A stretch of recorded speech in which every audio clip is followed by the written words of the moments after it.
Os hormônios, assim como os hormônios humanos, né? Os hormônios nos vegetais são substâncias que vão desempenhar muitas funções, principalmente para o crescimento e para o desenvolvimento dos vegetais. Então, temos hormônios relacionados ao crescimento do caule, crescimento da raiz, surgimento do fruto, a queda das folhas e também até a questão das raízes crescer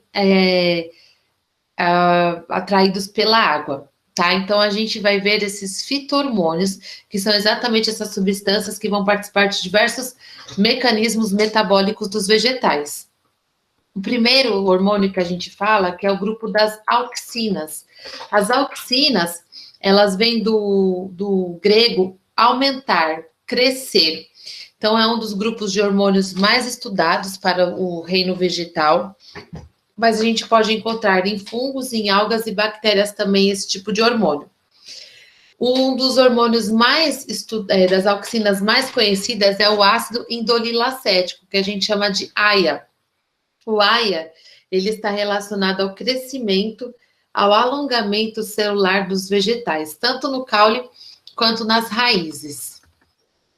Então, olha só, o grupo das auxinas, esse tipo de fito-hormônio, ele vai estimular, né, o alongamento das células. Então, vai ter o aumento e a multiplicação celular desempenhada aí pela presença desse fito-hormônio.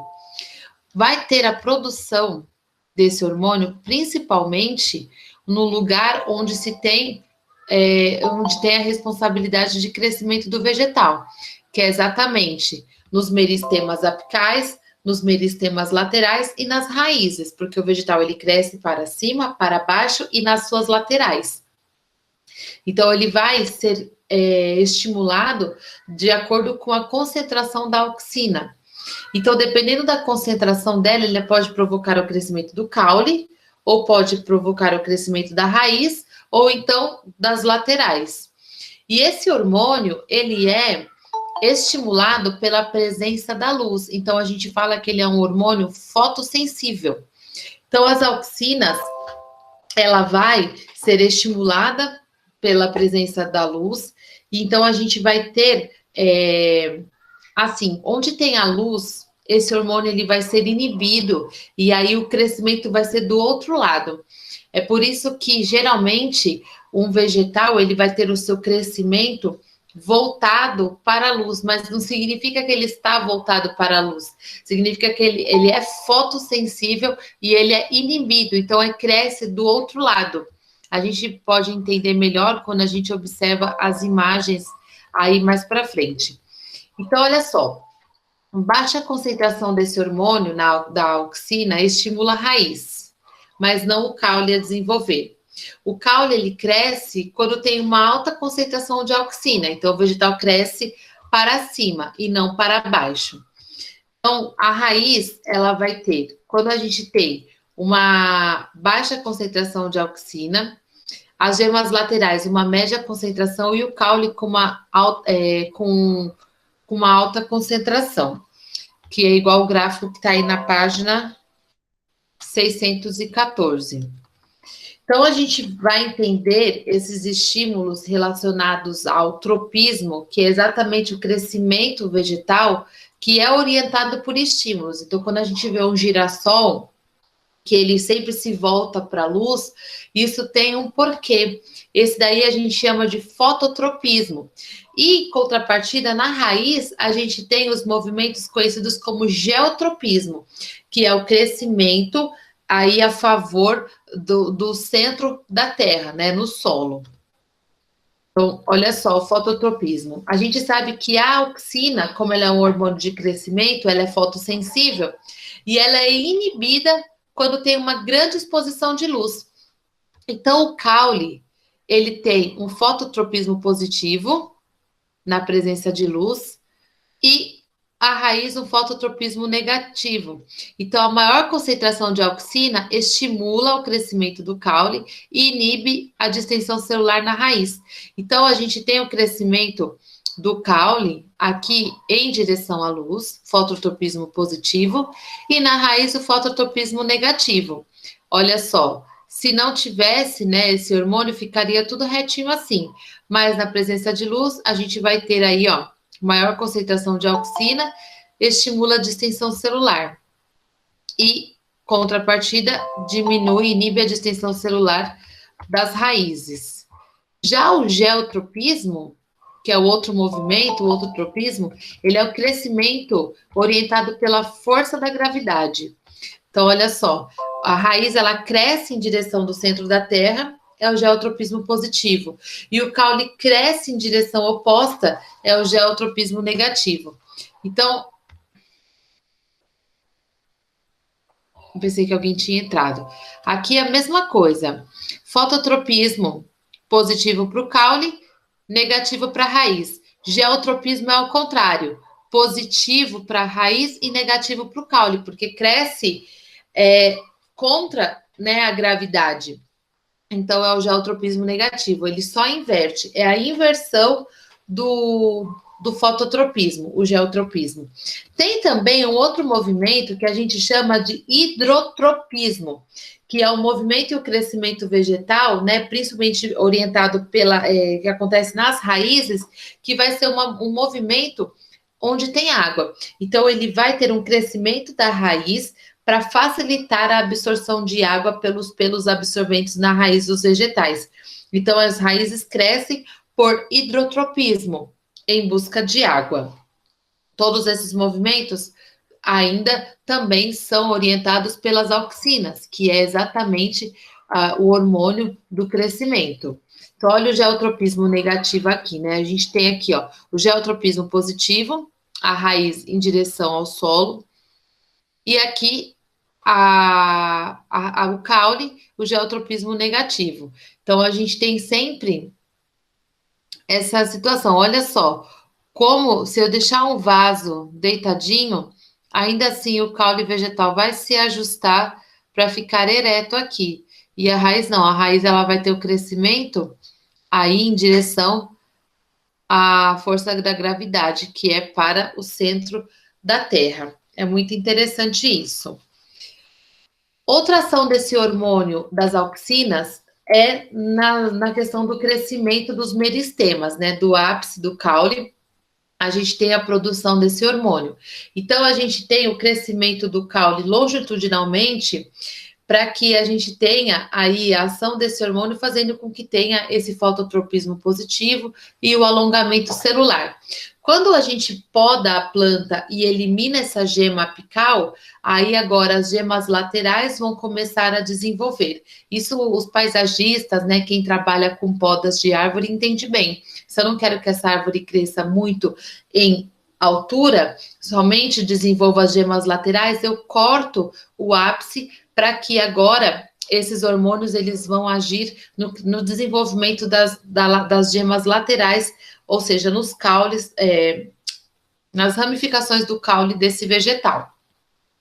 Olha só, se eu corto a gema apical, eu vou desenvolver as gemas laterais. Quando a gema apical ela está ativa com as auxinas, aqui as laterais estão o quê? Em dormência. Quando eu corto essa gema apical, as gemas laterais, elas saem de dormência e elas começam a desenvolver por ação desse hormônio das auxinas.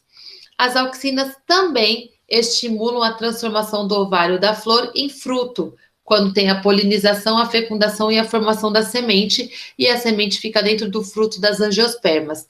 Olha, ela não é responsável pelo amadurecimento do fruto. Quem amadurece o fruto é outro hormônio, mas a auxina, ela vai estimular a formação do fruto.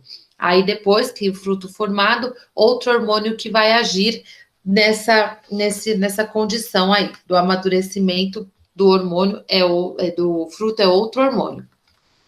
Existe uma situação que a gente chama de partenocarpia, que é semelhante à partenogênese que acontece nos animais, mas a partenocarpia é quando alguns frutos desenvolvem, né, são formados a partir de ovário sem ter tido a fecundação. É o que acontece na banana, né? A banana a gente não vê a fecundação, é por isso que a gente não encontra a semente. Algumas uvas sem sementes também a gente vê o desenvolvimento do fruto sem ter tido a fecundação, e melancias sem semente também. Então, o que vai acontecer? Ao desenvolvimento do ovário, sem ter tido a fecundação, por ação de hormônios. Então, a gente tem, nesse caso das melancias e das uvas, a gente tem a aplicação da auxina, que é justamente para desenvolver o fruto sem ter tido a fecundação. Então, aplica-se no ovário do vegetal, sem acontecer a polinização, a fecundação. As bananas, esse processo, né, acontece naturalmente. Quando a gente vê aqueles pontinhos pretos no interior da banana, são os óvulos que não foram fecundados. Então, a gente tem o desenvolvimento do fruto pela ação das auxinas, que é esse hormônio que vai formar o fruto.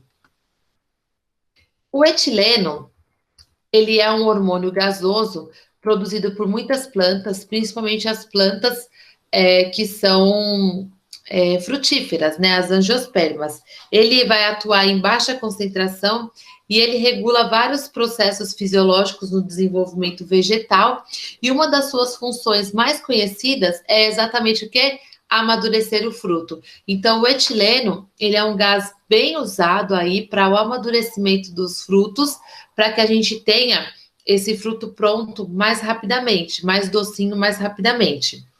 E também, uma outra função do etileno é a queda das folhas, principalmente, né, no que a gente conhece nos outonos.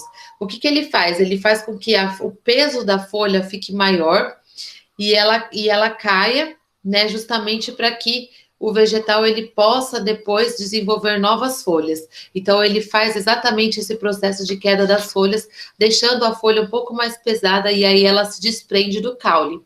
O interessante disso que a queda das folhas, ela é um mecanismo de adaptação quando o ambiente está seco, né, e sem chuvas.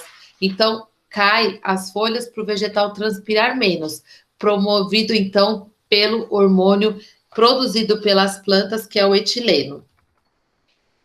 Então, abscisão foliar e amadurecimento dos vegetais. Olha o que o etileno faz no fruto. Ele está ácido, então ele promove uma baixa acidez, deixando mais docinho. O amido se transforma em açúcar, na frutose, que deixa o fruto bem saboroso. A clorofila, ela se transforma em antocianinas, né? As pectinas insolúveis agora são solúveis, e as moléculas que eram grandes, agora elas vão ser moléculas pequenas que liberam o aroma, né? O cheiro, o sabor desse fruto, promovido por esse hormônio etileno, além da queda das folhas. A abscisão foliar é queda foliar, queda das folhas. Outro hormônio vegetal é o ácido abscísico, que a gente chama de ABA. Esse hormônio ele é produzido nas folhas, no caule e na parte de cima, de baixo das raízes. Então, lá no ápice radicular também, no ápice do caule e nas folhas. Esse hormônio ele é conhecido como hormônio do estresse. Ele inibe o crescimento da planta. Então, se a planta está num ambiente muito inóspito, muito hostil, ele vai agir fazendo com que esse vegetal não desenvolva muito, justamente para não perder muita energia. E esse hormônio também age lá nas sementes, fazendo com que elas ficam em dormência, e também age nas gemas laterais para também causar a dormência, para que o vegetal não desenvolva muito. Exatamente quando, por exemplo, esse hormônio ele vai agir se está numa estação seca. Tem pouca quantidade de água disponível no ambiente. Então, ele fecha os estômatos do vegetal para que não tenha a transpiração dos estômatos. Então, o vegetal não perde muita água. Então, é o hormônio que vai agir mesmo quando o vegetal está sob condições ruins de desenvolvimento. Por exemplo, também o feijão, né? A semente do feijão, ela fica lá dentro do saquinho em dormência pelo ácido abscísico. Quando a gente coloca num substrato e água para se desenvolver, esse hormônio cai, diminui a sua quantidade para que ele possa despertar. E aí entra a ação do próximo hormônio, que é o hormônio giberelina. Então, aqui o ABA, ele fecha os estômatos, numa condição de restrição hídrica, por exemplo, numa condição estressante para o vegetal, para que ele não perca muita água. Então, a giberelina, ele é esse hormônio que vai agir quando o vegetal já está em condição mais ideal de sobreviver. Então, ele tira o estágio de dormência das sementes, estimula essa germinação, tira o estágio de dormência das gemas laterais para que o vegetal se desenvolva, cresça. E ele também é um hormônio que ele é produzido nos meristemas, que são aquelas células, como se fossem as células tronco do vegetal, e nos órgãos jovens dos vegetais, que é justamente para vivificar esse vegetal e ele poder ter a ação das auxinas e se desenvolver e crescer. E prolifera as células do vegetal. Então, ele é o oposto do ABA, né, que é o ácido abscísico. Enquanto um age em condição de estresse, esse daí observa que está tudo bem, tudo numa boa, então ele vai fazer o vegetal se desenvolver. Então, aqui a giberelina agindo no interior da semente, fazendo com que ela saia do estágio de dormência. Eu peguei a semente do feijão, coloquei lá no algodãozinho. Opa, aqui eu já vou ter onde germinar, onde enraizar. É aqui mesmo. Então, age a giberelina. E as citocininas são hormônios produzidos na raiz e vão ser espalhadas pelo corpo do vegetal através do xilema, porque se é produzido lá na raiz, o xilema é quem vai encaminhar para todo o vegetal. As citocininas são substâncias que vão estimular também a proliferação celular, mas elas também podem retardar o envelhecimento do vegetal. O que elas vão fazer? Fazer com que o vegetal fique sempre bonito, sempre verdinho, sempre jovem, com aquele aspecto bonito, com aquele aspecto, né, de bastante ramos. Elas vão fazer com que as folhas sejam viáveis por mais de uma estação do ano. Elas vão, se o vegetal está em boas condições, a citocinina ela vai agir de maneira que o vegetal ele possa ficar bonito, aparentemente viável, a clorofila funcionando. Então, ela vai retardar o envelhecimento do vegetal. E não confunda esse hormônio com os hormônios que nós produzimos, que é a ocitocina. É diferente. Aqui, as citocininas são hormônios vegetais que a gente chama de fito-hormônios. E, por fim, a gente tem as respostas que o vegetal faz relacionados ao dia e à noite, que a gente chama de fotoperiodismo. Então, existe um pigmento especial nos vegetais que a gente chama de fitocromo. O fitocromo é um pigmento que faz com que o vegetal diferencie os períodos que tem luz e os períodos que não tem luz, períodos de luminosidade e períodos sem luminosidade. Então, as plantas, cada espécie de planta possui diferentes respostas às proporções dessas formas ativas e inativas do fitocromo, ou seja, que vão ser acionadas pela luminosidade ou não. Tanto é que tem plantas que gostam de bastante luminosidade, intensa luminosidade, um dia muito longo de luz. Tem plantas que não precisa de tanto, tem plantas de meio período, que a gente chama de plantas neutras. Então, olha só. Se o fotoperiodismo daquela espécie vegetal for obedecido, se ele estiver num local uma planta que gosta de bastante luz e for obedecido isso, ela passa a produzir florígenos, que são substâncias que estimulam a floração. Então, ela vai florescer no período ideal, no período adequado, e, consequentemente, vai induzir a sua reprodução na estação certa, no período certo. Então, esses florígenos são essas substâncias que vão estimular a floração caso o fotoperiodismo dessa espécie em questão seja obedecido. Plantas neutras, elas independem do período de escuridão. Então, são plantas que, tipo assim, o dia e a noite podem ter o mesmo período. As plantas de dias curtos, significa que a noite é longa. Elas florescem quando elas são submetidas a um período escuro, igual ou maior que o seu período crítico, né? O que é o seu período que ela precisa da ativação do seu fitocromo. Já as plantas de dia longo, então ela precisa ter uma noite curta, elas florescem quando elas são submetidas a períodos de escuro menor que o seu período crítico, que o seu período de luminosidade. Já as plantas neutras, a gente já sabe que independe desse período de escuridão. Então, a gente vê esse período crítico. O que é o período crítico? O período crítico é quando a gente tem Está até escrito aí, para a gente entender. Esse termo, ele é ao mínimo ou ao máximo da exposição à luz para que uma planta possa florescer. Então, se é um vegetal que precisa ter um mínimo de exposição de 2 horas por dia, esse é o período crítico desse vegetal. Não, é um vegetal que precisa de no mínimo 6 horas. Esse é o período crítico desse vegetal. Então, a planta de dia curto, ela precisa de um período escuro igual ou maior que o seu período crítico. Então, ela precisa ficar pouquinho tempo no sol e maior tempo no escuro. Já de dia longo, é o contrário. Ela precisa ter um período grande de luminosidade e pouco período de escuridão, pouco período de sombra. E plantas neutras são aquelas que precisam de um período assim, tipo 6 horas e 6 horas, ou 12 horas e 12 horas. Essa daí é uma planta neutra. Então, olha só, o período crítico, mínimo ou máximo de exposição da luz para que a planta possa florescer. Então, olha, uma planta de dia longo, ela precisa de mais de 12 horas de luminosidade. E menos que isso para uma noite curta. São aquelas plantas que geralmente florescem no verão. Já a planta de dia curto, ela precisa de mais de 12 horas de escuro e menos de luminosidade. Isso acontece em plantas de inverno.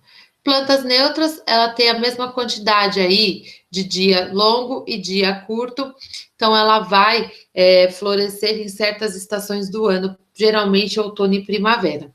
Então, a planta de dia curto, noite longa, a planta de dia longo, noite curta, geralmente são essas plantas que não têm muitos atrativos relacionados às flores, que são aquelas plantas de hábitos noturnos, que elas vão atrair agentes polinizadores no período de noite, no período de escuridão.